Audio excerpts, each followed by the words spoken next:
वज़ीर आज़म इमरान खान गिलगित बल्तिस्तान के कौमी दिन की तकरीब में खिताब कर रहे हैं। यहाँ के गिलगित स्काउट्स ने अपनी जान की कुर्बानी दे के गिलगित बल्तिस्तान को आज़ाद करवाया।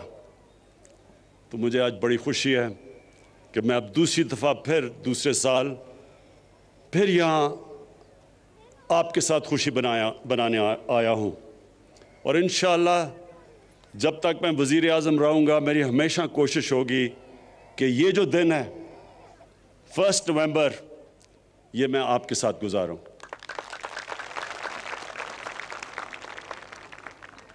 मैं गिलगित 15 साल की उम्र पे पहली दफ़ा आया। तब ये काराकोरम हाईवे बन रहा था। मैं अपने स्कूल की ट्रैकिंग टीम के साथ आया और वो जब 15 साल से मुझे ट्रैकिंग का शौक़ हुआ वो आज तक है। और वो इसलिए कि इस सारे इलाके में जो ट्रैकिंग है वो दुनिया में कहीं नहीं है। ये वो अल्लाह ने इस इलाके में वो खूबसूरती दी है और इस तरह के जो पहाड़ हैं और उन पहाड़ों के अंदर जो इलाके हैं वो कहीं दुनिया में नहीं है। तो मैं सिर्फ एक मेरा प्राइम मिनिस्टर बनने का एक नुकसान ये हुआ कि मैं अब ट्रैकिंग नहीं कर सकता, लेकिन जब भी मौका मिला तो इंशाअल्लाह यहाँ फिर से आऊँगा ट्रैकिंग करने के लिए। ख़वातीन व हज़रात, आज एक तो खराज तहसीन पेश करना था गिलगित स्काउट्स को और उन शोधा को जिन्होंने कुर्बानियाँ दे के इस इलाके को आज़ाद करवाया। दूसरा, मैंने आज गिलगित बल्तिस्तान के लोगों को दूसरी भी मुबारक देनी थी और वो ये कि जो हमने फ़ैसला किया है कि गिलगित बल्तिस्तान को प्रोविंशियल स्टेटस देना है, जो इनकी डिमांड थी बड़ी देर की। और ये यूएन सिक्योरिटी काउंसिल्स की रेजोल्यूशन के बीच में रखते हुए हमने फैसला किया है। वो सिक्योरिटी काउंसिल की जो रेजोल्यूशंस हैं उसके बीच में हमने फैसला किया है, लेकिन मुझे पता है कि यहाँ के नौजवानों की बहुत देर की डिमांड थी, तो मैं आज उसकी भी मुबारक देता हूँ। अब जहाँ तक पैकेज की बात की और डेवलपमेंट की, वो मैं आज बात इसलिए नहीं कर सकता क्योंकि इलेक्शंस के दिन है, लेकिन मैं सिर्फ ये कहता हूँ कि हमारी गवर्नमेंट की पॉलिसी, ख़ास तौर पे हमारी गवर्नमेंट की पॉलिसी ये है कि अपने कमज़ोर तबके को उठाया जाए, जो हमारे गरीब हैं, जो पीछे रह गए हैं, जो 25% पाकिस्तानी गुर्बत की लकीर से नीचे हैं। सबसे बड़ी प्रायोरिटी है कि उनको हम कैसे ऊपर लेके आएं, और दूसरी जो पाकिस्तान के इलाके पीछे रह गए, जिस तरह गिलगित बल्तिस्तान पीछे रह गया है, और उसकी बहुत बड़ी वजह यह थी कि यह कट ऑफ था। जब तक कि काराकोरम हाईवे नहीं बना, इधर शायद ही कोई आता था और डेवलपमेंट की चांस नहीं थी, तो इसलिए ये पीछे रह गया है। लेकिन हमारा कबायली इलाका भी पीछे रह गया है, बलूचिस्तान भी पीछे रह गया है, सारे जो मगरबी डिस्ट्रिक्ट्स हैं पंजाब के अंदरून सिंध वो पीछे रह गए हैं। तो हमारी पूरी कोशिश है कि सारे इलाके उनको उठाया जाए, और जो फिर से मैंने कहा जो हमारा कमज़ोर तबका, जो गरीब लोग, जो इस वक्त 2 वक्त की रोटी सही तरह नहीं खा सकते, उनको ऊपर उठाया जाए।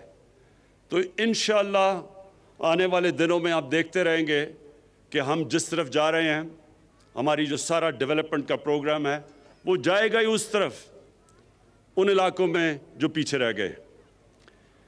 मैं, क्योंकि आज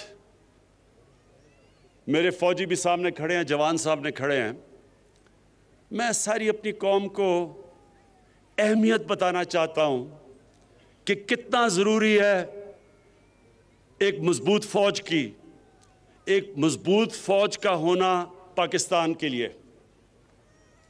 ये मैं अपनी सारी कौम को भी बताना चाहता हूं। आज अब सारी मुसलमान दुनिया में देखें, शुरू करें लिबिया से, फिर सोमालिया पे जाएं, फिर सीरिया जाएं, फिर यमन जाएं, फिर अफगानिस्तान को देखें, फिर इराक को देखें, तबाही मची हुई है। या जंगें हो चुकी हैं या हो रही हैं, लेकिन अवाम मुश्किल में है, मुश्किलों का सामना कर रहे हैं लोग। और उसके बाद ये देखें कि हमारे मुल्क का जो इस वक्त हमसाया है, हिंदुस्तान में आज वो हुकूमत आई है जो पिछले 73 साल में सबसे ज़्यादा इंतहा पसंद, मुसलमानों से और पाकिस्तान से नफरत करने वाली, जो वो हिंदुस्तान में मुसलमानों से कर रहे हैं, जो दो उन्होंने कानून बनाए, सिटीजनशिप लॉ और एक और रजिस्ट्रेशन लॉ, ये है ही मुसलमानों की तरफ कि उनको एक बराबर का शहरी हिंदुस्तान में ना समझा जाए। और जो उन्होंने कश्मीर में किया 5 अगस्त 2019 को, किसी हिंदुस्तान की हुकूमत ने वो नहीं किया कश्मीर के लोगों से, जो इस इंतहा पसंद, रेसिस्ट, टोटलिटेरियन,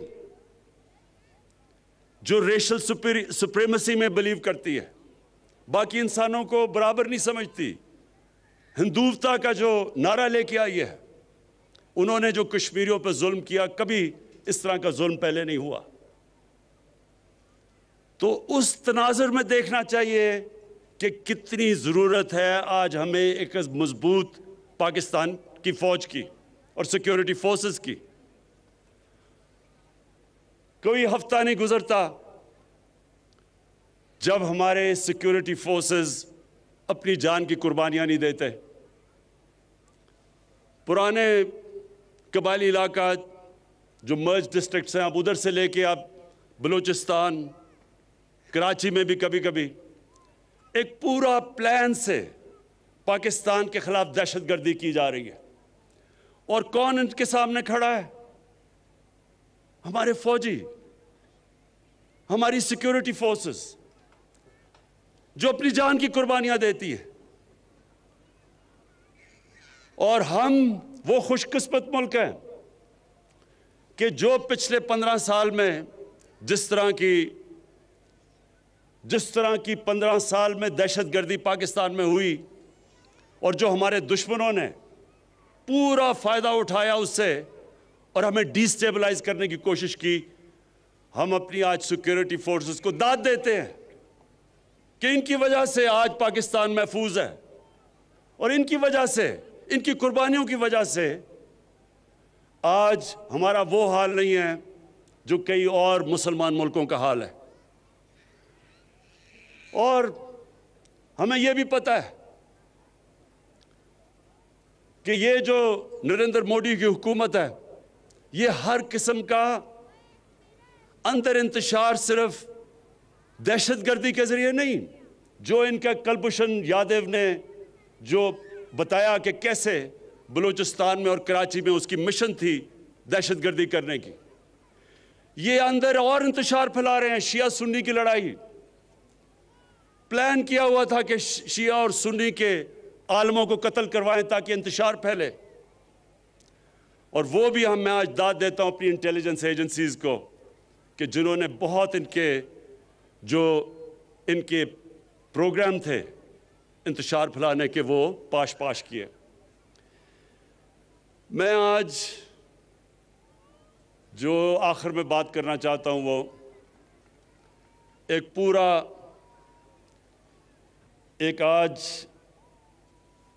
आजकल के दिनों में एक पूरा प्लान बना हुआ है। हमारे वो लोग जो कि अपने आप को डेमोक्रेट्स कहते हैं, सियासतदान कहते हैं, वो पूरी तरह आज हमारी पाकिस्तानी फ़ौज के ऊपर और पाकिस्तान की अदलिया के ऊपर उन्होंने पूरा डिस्क्रेडिट करने का उनको प्रोग्राम बनाया हुआ है। लेकिन ये क्यों है? ये आज सब मैं अपनी कौम को बताना चाहता हूँ ये क्यों हो रहा है। मेरा जो पहला, जब मैं वज़ीर आज़म बना तो जो मेरा पहला खिताब था, अगर आप वो देखें तो उसमें मैंने दो ख़ास तौर पे चीज़ें कही। मैंने ये कहा कि जिन लोगों ने 30 साल से इस मुल्क को लूटा है, 30 साल से इस मुल्क का पैसा चोरी कर करके बाहर लेके गए हैं, ये सब इकट्ठे हो जाएंगे। ये इकट्ठे मेरे खिलाफ इसलिए होंगे कि इनको पता है कि मेरे तो 24 साल की कैंपेन ही ये थी कि इस मुल्क में करप्शन का सामना करें। जब तक करप्शन है मुल्क आगे नहीं बढ़ सकता। और मैंने कहा ये सब इकट्ठे होंगे। और मैंने दूसरी बात कही कि जिस चीज में पाकिस्तान का फायदा है उस चीज में इनका नुकसान है, और जिस चीज में इनका फायदा है वो पाकिस्तान को नुकसान है। ये चाहते हैं कि इनकी सारी करप्शन जो इन्होंने इस मुल्क का पैसा लूट के बाहर लेके गए हैं, ये चाहते हैं कि किसी ना किसी तरह मुझे ब्लैकमेल करें और मैं इनको एनआरओ दे दूं, यानी कि इनको माफ कर दूं जो इन्होंने इस मुल्क का पैसा चुराया। पाकिस्तान का फायदा एक चीज में है कि यहां कानून की बालादस्ती कायम हो, ताकतवर और कमजोर के लिए कानून बने। ये नहीं कि सिर्फ बेचारे वो लोग जो मजबूरी में चोरी करते हैं वो जेलों में जाएं और बड़े बड़े डाकू उनको एनआरओ मिल जाए और वो दंदराते फिरें और वो बार बार आके फिर मुल्क को लूटें। कानून की बालादस्ती का मतलब कि ताकतवर और कमजोर के लिए एक कानून। अगर ताकतवर चोरी करता है तो उसी तरह उसको उस तरह एहतसाब हो जो आम आदमी का होता है। तो ये मैंने कहा कि इनका जो इंटरेस्ट है वो पाकिस्तान के इंटरेस्ट के खिलाफ है, और ये आज साबित हो रहा है। सब इकट्ठे भी हो गए हैं और पूरी तरह ब्लैकमेल। पहले इन्होंने मुझे ब्लैकमेल करने की कोशिश की, माशियत पे, इलेक्शन जी गलत हो गया, हमने कहा खोल दो इलेक्शन, उधर से भी भाग गए। माशियत, अल्लाह का शुक्र है कि एक वो मुल्क के छोड़ के गए थे जिसका दिवालिया निकला हुआ था, अल्लाह का करम है कि वो भी सही तरफ लग गया है। उसके बाद कोरोना के ऊपर उन्होंने कोशिश की। आज दुनिया एक्नॉलेज करती है कि जिस तरह पाकिस्तान कोरोना से निकला है शायद ही कोई और मुल्क निकला हो। फिर फैटफ के ऊपर जो हिंदुस्तान पूरी कोशिश कर रहा था कि पाकिस्तान को फैटफ में ब्लैक लिस्ट करवाएं, उस पर ब्लैकमेल करने की कोशिश की, उसमें भी मैं ब्लैकमेल नहीं हुआ। तो अब इन्होंने पाकिस्तानी फौज की तरफ, पाकिस्तान के आर्मी चीफ, ISI के चीफ के ऊपर अब इन्होंने बंदूकें तानी हुई हैं। पहले तो मैं आज अल्लाह का ख़ास शुक्र अदा करता हूं कि अगर ये ISI के चीफ को और आर्मी चीफ के ख़िलाफ़ बात कर रहे हैं, इसका मतलब मैंने बिल्कुल ठीक इनको मुंतखब किया। ये मेरी सिलेक्शन बिल्कुल ठीक थी, क्योंकि अगर ये डाकू उनके खिलाफ बोल रहे हैं इसका मतलब वो ठीक लोग हैं। दूसरी, मैं आप सबके लिए, अपनी कौम के लिए एक चीज कहना चाहता हूं कि आप अगर इस्लाम की तारीख पढ़ें, बर्रे सगीर में मुसलमानों की तारीख पढ़ें, तो मुसलमान बहुत कम, जब मुकाबला होता था दुश्मन का और मुसलमानों का, डट के मुकाबला करता था मुसलमान। लेकिन नुकसान मुसलमानों को तब सबसे ज्यादा पहुंचाया मुसलमानों के मीर जाफर और मीर सादिक ने।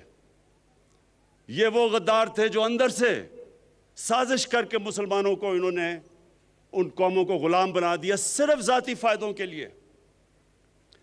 कुरान शरीफ में मुनाफिक का दर्जा काफिर से नीचे रखा हुआ है, क्योंकि वो आपका बनने की कोशिश करता है, वो अंदर से जड़ें काट देता है। जंगे खंदक में जब नबी सल्लल्लाहु अलैहि वसल्लम मक्का के कुफार का मुकाबला कर रहे थे तो उतना ही बड़ा जितना कुफार की फौज थी, अंदर मुनाफिकीन से खतरा था। और इसलिए अल्लाह ने कहा था कि इनका दर्जा काफिर से नीचे है, ये ज्यादा नुकसान पहुंचाते हैं। और आज हम पाकिस्तान के मीर जाफर, मीर सादिक और मीर रियाज सादिकों को देख रहे हैं। ये वो लोग हैं,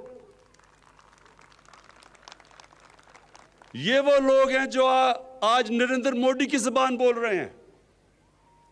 दुनिया ने कहा कि जिस तरह पाकिस्तान ने पुलवामा के बाद अपने आप को कंडक्ट किया, मुझे सारे दुनिया के हेड्स ऑफ स्टेट के मुबारकी के मैसेजेस आए। और ये आज कह रहा है कि जनाब पाकिस्तान ने डर के किया, जो कि नरेंद्र मोदी ने सारी इलेक्शन कैंपेन की थी उस पर। और सारा मकसद, इनका मकसद है क्या? सारा मकसद एक है कि किसी ना किसी तरह इमरान खान ब्लैकमेल होके इनकी अरबों रुपए की लूटी हुई दौलत जो बाहर लेके गए हैं, वो किसी तरह उसके लिए एनआरओ दे दे, माफ कर दे। मैं आज अपनी सारी कौम को कहना चाहता हूं कि इमरान खान कभी इन डाकुओं को माफ नहीं करेगा, बल्कि जिस तरह इन्होंने हमारी अदलिया को अटैक किया, अदलिया के अंदर भी कोशिश कर रहे हैं कि एक जज को ऊपर चढ़ा दें। जब इनको माफ किया गया हुदैबा पेपर मिल में सुप्रीम कोर्ट ने, तो तब वो अदलिया ठीक थी। लेकिन जब इनके खिलाफ 5 मेंबर बेंच का फैसला आता है जो आज बाहर भागा हुआ है, उसके ऊपर मनी लॉन्ड्रिंग का फैसला आता है, तो तब अदलिया बुरी है। उसी तरह जो फौज के ऊपर प्रेशर डाला हुआ है, ये सिर्फ और सिर्फ कोशिश है कि किसी तरह हम इतने प्रेशर में आए कि हम इनको माफ कर दें। अब तक मेरा पूरा जोर था पाकिस्तान की माशियत ठीक करने का, क्योंकि हमारे मुल्क की माशियत का बहुत बुरा हाल था। माशियत के ऊपर अभी भी मैं जोर लगाऊंगा। ये मैं आप सबको कह दूं कि अभी भी इंशाल्लाह माशियत पे जोर लगा रहे हैं, क्योंकि वो अल्लाह का करम है, सही तरफ निकल गई है। लेकिन अब मैं कानून की बालादस्ती के ऊपर उतना ही जोर लगाऊंगा। जो स्टेट के इदारे हैं, इनको अब मैं खुद देखूंगा कि इस मुल्क में कानून की बालादस्ती कायम करे। और ये जो ताकतवर, इस मुल्क के ताकतवर मुजरिम, ये जो इस मुल्क को ब्लैकमेल करने की कोशिश कर रहे हैं, इनको कानून के नीचे लेके आएं।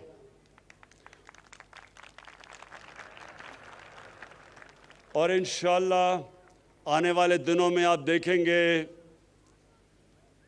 कि किसकी टांगे कांपती हैं और किसके माथे पे पसीना आता है। ये सारी कौम देखेगी। शुक्रिया।